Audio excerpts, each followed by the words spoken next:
with the release of the Song of the Elves quest, there were two big things that I wanted to check out and experience that I was very pumped for. One of which was the Gauntlet, and the other one was this, Zalcano, a new OSRS skilling boss that has to do with mining, smithing, and runecrafting. Now, unfortunately, this boss isn't the same as Wintertod in the sense that it gives crazy amounts of XP. To some people that's fortunate, to some it's unfortunate. For me personally, I'm very interested in just the mechanics of the boss itself. But since this boss doesn't give a lot of XP, it does actually give a higher focus to loot. So I'm going to test this boss out. We're going to look at some of the mechanics. We're going to figure out exactly how it works. And then I'm going to show you guys my loot and the loot of my friends. Two big things also happen in this video. I decided to do a solo that you guys will see some footage of now, but more footage of towards the end of the video, where I'll show you guys the result of the solo, I guess. And also, one of my friends received a pretty nice drop. So let's get right into it, and I'll explain the mechanics to you guys. Now, similar to the Gauntlet, this does look like there's a lot to take in, but it's actually not nearly as complicated as it looks. Now, if you take a look at the minimap, you'll see that there are 4 mining icons, one located in each corner of the room, as well as a strange new icon in the west, and a furnace icon in the east. Now, the 4 mining icons are rock formations. One of the 4 will always be glowing, and that's the one that you want to go to. The general objective is take down Zalcano, and then do damage to it by mining. So, the simple objective is, look for the 4 of the rock formations that's glowing, go to that rock formation, mine it until you get some of this stuff in your inventory. Once it's in your inventory, you head over to the furnace icon, you smith it, and then you head over to the runecrafting thing and imbue it. Then you'll have ammunition to attack the boss. Now, you can throw this at the boss at any time, but it is best saved for when there are circles on the ground. Now, you notice probably in the footage popping up on your screen that there are 2 different colors of circles that are spontaneously appearing on the ground right here. The orange circles, you want to avoid them. They do a lot of damage. However, the blue circles give you an increase to your damage when you are hitting the boss. So, basically, you want to save your attacks for when you can be standing in these circles in order to deal the most damage. Now, like I said, it definitely still works if you aren't. It just isn't as consistent, doesn't consistently do as much damage. Once the boss's 300 armor is taken down, you just simply mine it to do damage to it. It's not actually any attacking. All you gain is mining XP from it, so don't worry, those of you guys who are trying to maintain certain levels, you will not get combat XP from doing this. And then it has 2 ways that it can go back up. It either seems to go back up based on being down for a certain number of time, or once a certain amount of damage is dealt to it, it will pop back up to avoid being killed too quickly.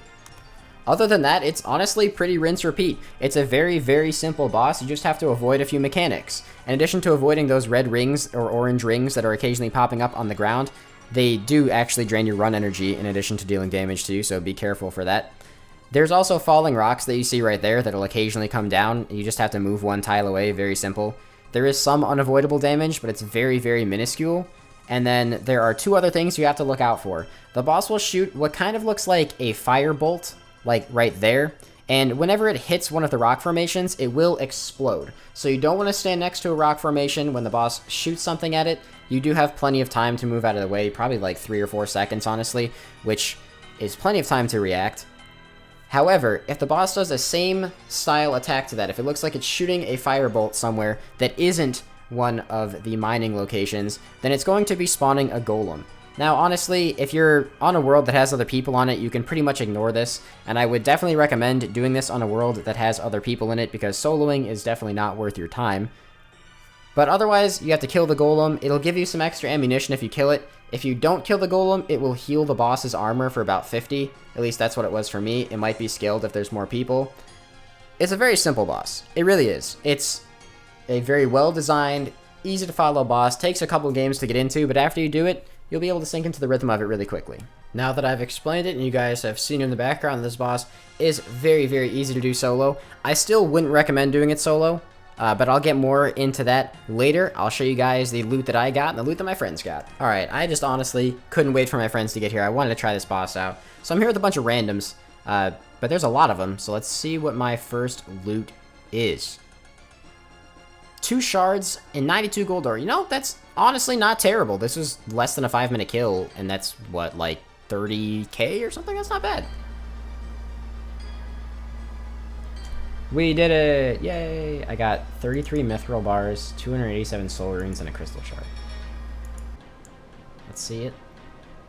Ooh, wow, that's a 381 steel bars, 203 silver ore, and a shard.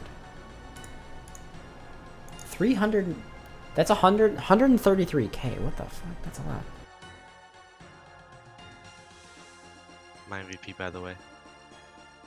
Alright, what did I get? 421 steel bars, dude, that's pretty good. I say you got pet. Wait, Sam, wait, what wait, the, Sam, dude, what? Wait, a second. Dude. Is okay, it common? I'm out. Yeah. So yeah, my friend Sam got the pet on literally my 4th KC. I think it was his 2nd or 3rd. So that's pretty crazy lucky. I don't think it's very common either. That's amazing. Good for him.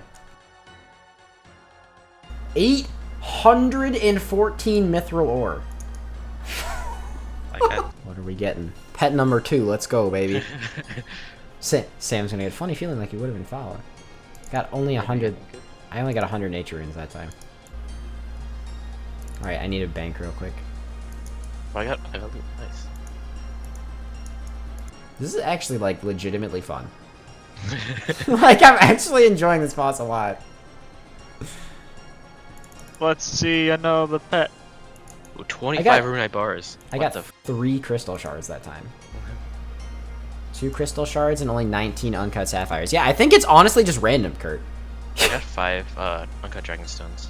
10 uncut diamonds. I'm getting uncut This sapphire. is hilarious. The mechanics. 69 steel bars, 2 crystal shards. I'm getting a lot of crystal shards from this, actually.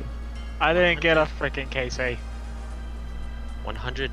Now, will I show you guys the loot from myself and one of my friends, and then in the next image, my other 2 friends' loot?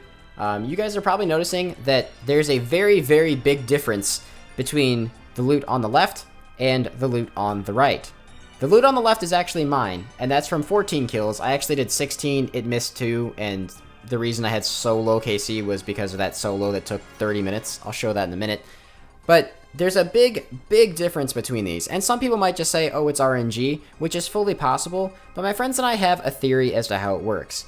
You'll notice that I only had 3 ashes, whereas my friend had 6. Now, we're pretty sure what happens is the person who contributes the most gets put on an MVP roll, which means they get a secondary roll in addition to the normal loot, and or their normal loot gets bumped up to a higher tier. You can see that my friend received tons of runite ore. He also received a very large drop of addy ore, tons of addy bars, as well as blood runes. Now for me, I think that the times I received it were probably the steel bars, both times, and then the mithril ore, because those are such high quantities compared to everything else. Though I'm not entirely sure this is how it works, it would kind of make sense, and you can see a similar thing happening here. One person with 20 KC, one person with 25 KC, but yet in only 5 more kills, this person made almost twice the money. It just doesn't really make a whole lot of sense, so the theory of the MVP would kind of cover that, and that's something that we've seen in the past with things like Chambers being point-based and Theater of Blood having an MVP system as well. So it's not like it's an unheard of thing. We also noticed that, like I said, between me doing a solo and when we were all participating in a team together, that it seems like a small team of probably 3 to 5 people is the ideal size to do Zalcano, because then you are all going to be killing it very quickly, and you're also going to be receiving adequate loot while doing so. Now, I'm not sure how many people can receive these advanced roles. Hopefully it gets explained more in the future, and maybe it's not even an MVP role. Maybe it just happens to be that some people are getting a lot luckier than others. I'm not really sure, but I guess we'll figure that one out soon. As for the solo Zalcano versus team concept, small teams, like I said, are probably best, but mainly because this solo that you're seeing in the background right now took me 23 minutes and 45 seconds. Now, maybe I could have executed some of the mechanics better, maybe it can get worked down to 15 minutes, but even then, I don't see anything below a trio really being worth it. Maybe duo will eventually get worked out, but here's the loot from 23 minutes of a solo Zalcano. Come on, do 116 damage, I believe in you. You can do it. Not with those hits, come on! One more! Yes! I'm gonna get such bad loot. It wasn't actually good at all. It was terrible. Now I'm sure a lot of you are left wondering one big thing. Well, this is supposed to be a skilling boss, right? What were your rates of XP? There's a reason I haven't mentioned them yet, and that's because they are terrible. Like I said at the beginning of this video, it was mentioned before this boss even came out that it wasn't intended to be a skilling boss that you were to be training at. It was just a boss where I guess having higher skills would reward you. I'm not entirely sure if it does or not, to be honest, because the account that I did Song of the Elves on is maxed. So I don't know if having lower mining is going to hurt you here. I actually have no idea. I'm also not entirely sure if having something like Varrock armor on will benefit you, because I'm pretty sure, as you can see in the chat, it says that my cape was allowing me to mine additional ore, and I'm pretty sure the mining cape effect is very similar to the Varrock armor. So probably wearing a Varrock armor would be worth it here. I'm not sure. But yeah, the XP rates are terrible. Regardless of the XP rates, it doesn't really take a lot to do this boss. I mean, it is a skilling boss. It's not super high intensity or anything. You don't use many supplies here. Technically, you can get through without using any at all. And depending on your luck, you can be making upwards of about 2 mil per hour. So it's really not bad. Maybe once people get the hang of it a little bit more, then it'll be even more money per hour. I'm not really sure. It is actually a really fun boss. The mechanics are really cool. And honestly, the design of the room and the boss itself is amazing, so kudos to Jagex on that one. I think it looks really nice. However, that is all I got for the Zalcano content, so I hope you guys enjoyed it. If you did, make sure you like, comment, subscribe, and make sure you hit the bell for notifications. If you want to see anything else in the Priftiness area or any Song of the Elves content or anything like that covered, feel free to leave a comment down below. I'd really appreciate that. I might have one more short video coming out for you guys, but no matter what, I will definitely be having at least one more video this week, being my hardcore progress video coming out on Sunday, so make sure you guys check that out. Once again, a big thank you to those of you who support me on Patreon or by clicking the join button down below. And if you want to see any cool things happening live, make sure you check out my Twitch at twitch.tv/LowSoulGamers and join my CC, which is Dabe, both of which are on the screen right now. Have a fantastic day, and I will see you guys this Sunday, or maybe even sooner if I decide to try out some other content in Priftiness. Baby, but you know I never will. No, so I choke you down just like